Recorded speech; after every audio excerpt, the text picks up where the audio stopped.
Bapak Ibu, di dalam bacaan pertama tadi kita mendengar satu istilah yang luar biasa, yaitu batu penjuru.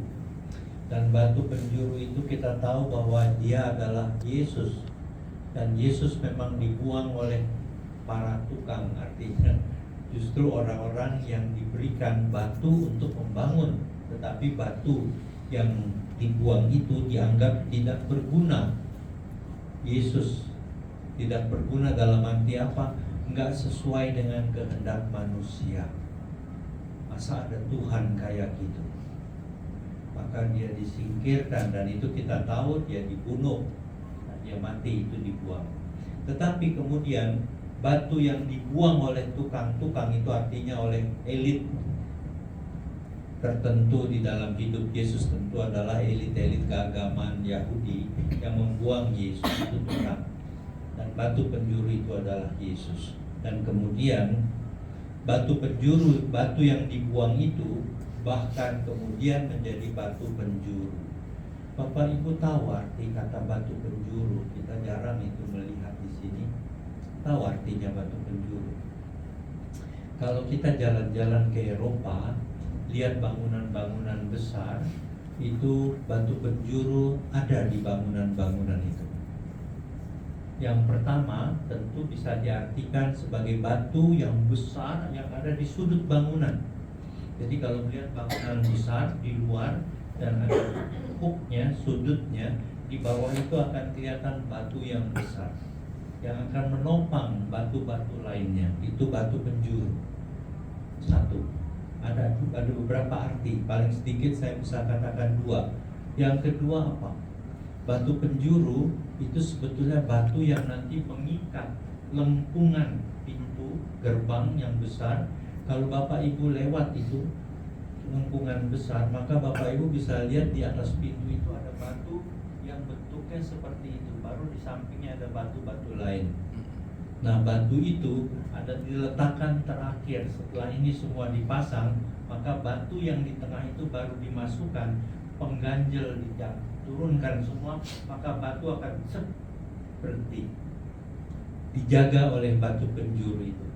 Dia yang membuat batu-batu itu enggak jatuh. Nah, ada dua itu.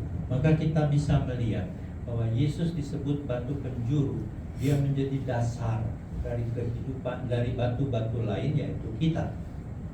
Dia menjadi pengokoh di mana diletakkan hidup kita seluruhnya sebagai batu penjuru. Dan sebagai batu yang di atas tadi, di ark, di lengkungan menjadi gerbang, biasanya di atas itu untuk mengikat seluruh batu-batu supaya kokoh dan gak jatuh. Maka Yesus selalu punya arti atau diartikan sebagai batu penjuru dalam hidup kita, berarti dia adalah kekuatan hidup kita. Nah, di dalam hidupnya, kekuatan apa yang ia tunjukkan kepada kita? Di dalam seluruh perayaan Paskah kita bisa melihat satu hal yang sedang dia perlihatkan dan dia mau kita hayati, imani dan hayati adalah kekuatan cinta. Kekuatan kasih. Kasih siapa? Kasih Tuhan pada manusia. Kasih yang gak pernah digoyahkan oleh apapun, bahkan oleh pengkhianatan manusia. Maka Tuhan Yesus mau kita melihat bahwa dia adalah batu penjuru, bahwa dia adalah pemersatu, dan itu sebagai tanda cinta Allah, cinta yang begitu kokoh, cinta yang begitu kuat, cinta yang mampu menahan segala beban supaya gerbang itu menjadi begitu kokoh. Itu batu penjuru dan dia mau kita lihat itu, dan itu dia perlihatkan dalam hidupnya, bahkan pada saat justru dalam keadaan sengsara sampai wafat. Itulah cinta yang tidak tergoyahkan. Nah, itu yang dia mau perlihatkan kepada kita, bahwa kita orang yang dia topang menjadi bangunan ilahi yang begitu besar dan indah adalah orang-orang yang dia percaya bisa punya itu, yaitu keteguhan, kekokohan, keluar biasaan cinta yang kita terima dari Allah. Tetapi Yesus bukan cuma mau kita mengkonsumsi cinta ilahi, Yesus mau sebagai bangunan yang dibangun di atas batu, di mana Dia menjadi dasarnya, kita mewarisi dan mengamalkan cinta yang sama, keagungan dan kebesaran cinta Allah. Ya. Dalam apa?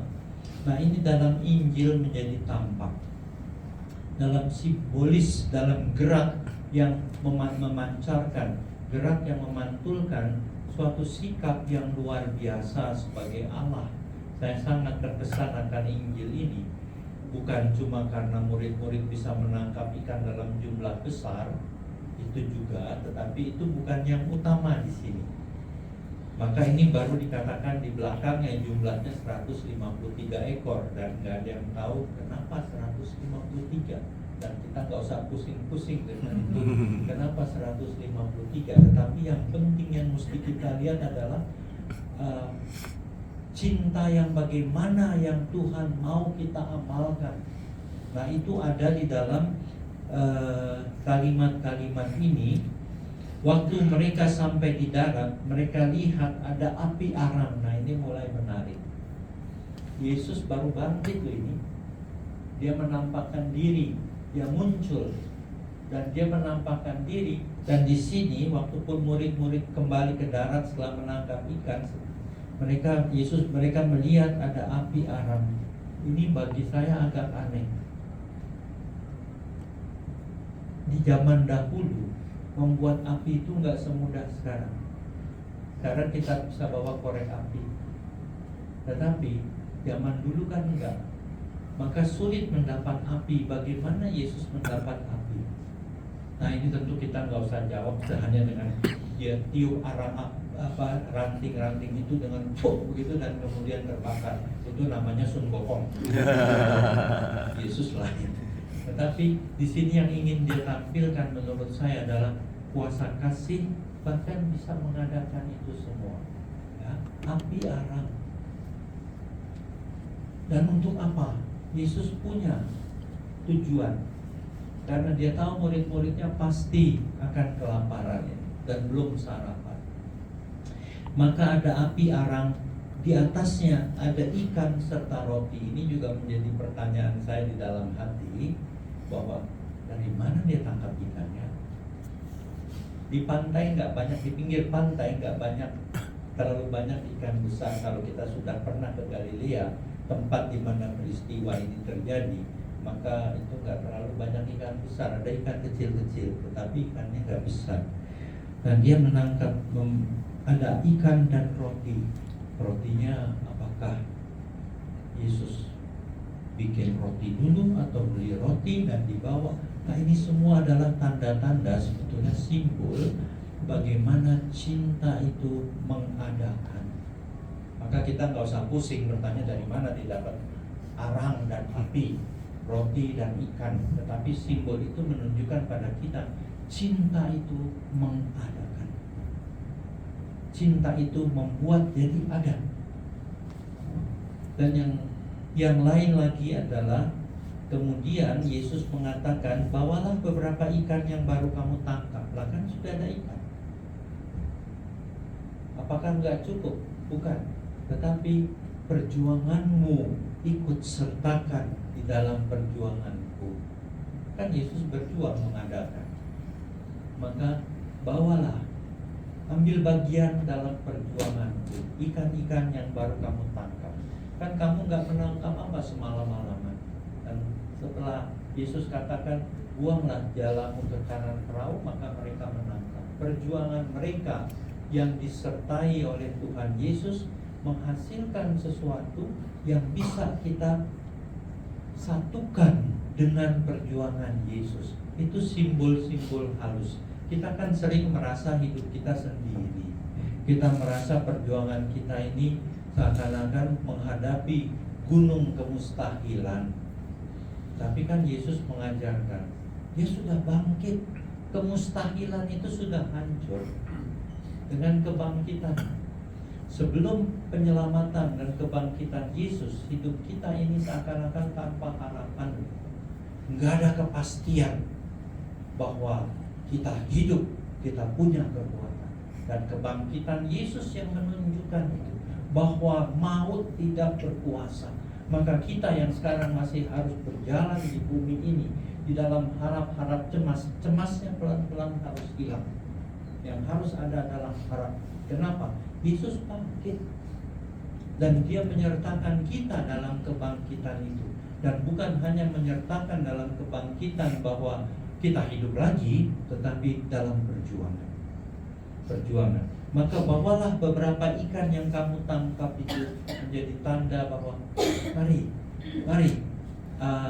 berikan perjuanganmu, satukan dengan perjuanganku, maka hal besar akan terjadi. Hebat ya. Dan itu saya harap Bapak Ibu mulai lihat dalam hidup kita nggak sendiri. Kita sudah beri ikan kita kepada Yesus, disatukan dengan ikan Dia dan roti Dia, yang Dia panggang di atas api yang Dia angkat. Cinta yang mencipta, itulah yang Dia hadirkan, dan kita ambil bagian di dalam cinta yang mencipta, cinta yang mengadakan. Apakah cuma sampai di situ Bapak Ibu? Enggak. Ada tindakan yang Dia mau juga kita lakukan, halus sekali dan sangat familiar. Maka saya suka Injil ini karena menunjukkan dimensi afeksi hidup kita. Yesus kita sering bayangkan hanya sebagai Tuhan yang luar biasa, tetapi Tuhan yang bisa memperhatikan hal-hal kecil. Dan Tuhan yang bisa memperhatikan hal-hal kecil, dan ada sikap yang diajarkan, orang yang mau melayani kita dalam hal-hal kecil hidup kita. Maka Dia bilang setelah itu, setelah murid meletakkan ikannya mungkin dengan bingung juga di atas api, dan Dia berkata, marilah sarapanlah. Saya kadang-kadang heran Tuhan, kok cuma soal sarapan aja kok Dia sampai pusing kayak gitu. Apalagi menyelenggarakan hidup kita, wong sarapan aja Dia perhatikan. Tuhan pasti perhatikan hidup kita, tetapi seringkali yang kita pikirkan, yang kita inginkan, itu yang lain dari apa yang Tuhan pikirkan. Maka Tuhan mengajak, mari sarapan, ini caraku. Dan itu kan suatu yang luar biasa yang sekarang sangat jarang loh. Orang menyampaikan sesuatu dengan penuh perhatian. Mari sarapan. Kan dunia sekarang penuh dengan ini loh, tunjuk-tunjuk. Tapi mari silakan. Maka Tuhan mengajarkan hidup ini enggak penuh dengan instruksi garam dari atas ke bawah, tetapi menjadi undangan penuh afeksi, penuh kasih. Kalau kita bisa ini aja Bapak Ibu, menyerahkan sebagian hidup kita untuk disatukan dengan gerak Yesus yang menyelamatkan, dan gerak yang penuh kasih, gerak yang sabar, sederhana dan rendah hati, kita mengubah dunia. Coba kita mungkin jabatan kita nggak tinggi-tinggi, mungkin juga ada yang tinggi, tetapi ternyata menjadi koordinator, janitor aja sudah bisa galak banget. Jadi jangan pikir akan galak kalau sudah jadi jenderal. Jadi koordinator janitor aja sudah bisa galak. Mungkin nggak jadi koordinator janitor, tapi menjadi kepala keluarga juga sudah bisa galak. Mungkin jadi orang kedua di rumah tangga, kalau itu jadi 1 dan 2 ya, suami dan istri. Yang kedua pun bisa sangat galak. Maka ternyata mari dan sarapan itu harus kita pelajari dan menjadi sikap dan gerak hidup kita dalam keadaan kita manusia biasa. Ya. Kita baru merayakan Pak Hendro, merayakan 40 harinya dia wafat, dan yang saya kenang adalah sebagai seorang yang begitu luar biasa, punya kuasa besar, punya perusahaan besar. Dan waktu saya homili, saya ceritakan bagaimana saya bertemu Pak Hendro di Southwater, mau ketemu, dan dia sebetulnya mau ke rumah saya. Saya bilang, jangan Pak Hendro, rumah saya jauh, dan rumah saya itu kecil, nggak usah lah, kita ketemu di kantor aja di sini. Oh jangan, saya mau ketemu. Akhirnya kita sepakat ketemunya di Southwater di food court. Dan kemudian waktu saya sampai, dia sudah pernah dengar belum sih? Dia lagi belanja, tangan kanan kirinya itu penuh tas kersok. Belanja apa? Makan siang untuk satpam-satpam di Southwater. Satpamnya tentu direkrut oleh Southwater. Southwater tahu kan ya? Salah satu office towers yang mirip dari Intiland, dan juga ada apa namanya apartemen. Dan itu dia pemiliknya tentu. Dan dia tak saya, "Pak itu ngapain?" "Saya lagi belikan makan siang untuk satpam-satpam saya, karena hari ini hari libur buat mereka, libur Idul Fitri, dan mereka datang, maka saya harus kasih mereka makan." Terus, "Sini saya bantuin." Nggak usah," dia bawa. Tetapi karena kebanyakan akhirnya dia kasih saya kita berikan itu pada security dan dibawa. Nah, dia bilang kita bisa duduklah bicara sekarang. Mungkin kita pesan makanannya. Lagi berjalan mau masuk ke salah satu warung yang ada di Southwater Outlet, dan dia bilang, dia kalau ngomong sama saya, "Lu gua," orang Hokkien dia. "Lu gua" itu bukan kasar, tetapi itu bahasa Hokkien. "Lu mau makan apa, Mas Sob?" Dia bilang, "Apa aja lah." Akhirnya kita pilih satu, dan sambil mau lewat begitu ada satpam. "Tanya udah makan belum?" "Belum." "Tadi udah termasuk yang dihitung belum?" "Belum, Pak." "Kamu ada berapa?" "Ada 4." "Oke, sekarang kamu telepon yang 3 lagi. 3-tiganya itu mau makan apa?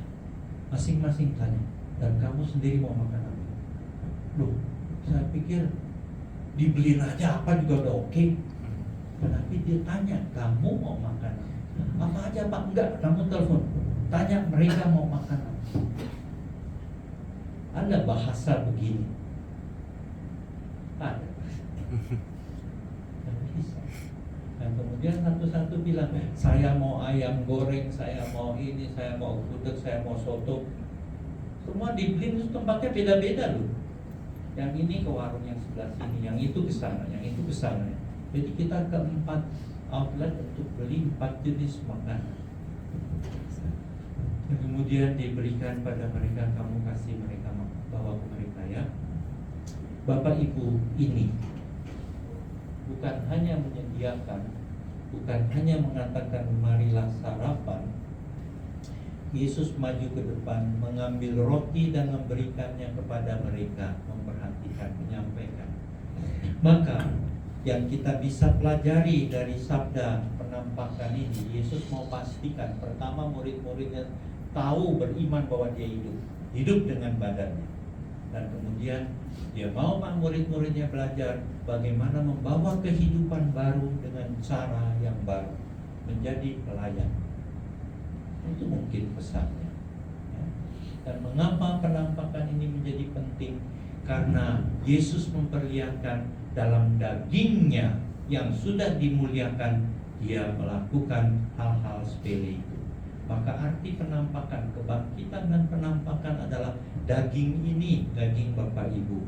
Seluruh hidup Bapak Ibu itu mulia dan berharga, mampu bergerak dalam cara-cara yang baru, cara yang penuh perhatian pada orang, cara yang membantu orang lain, cara yang melayani orang lain. Nah, itu pesan kebangkitan yang kita bisa bawa dari bacaan pada hari ini. Semoga itu menginspirasi Bapak Ibu, karena itulah cara hidup Batu Penjuru.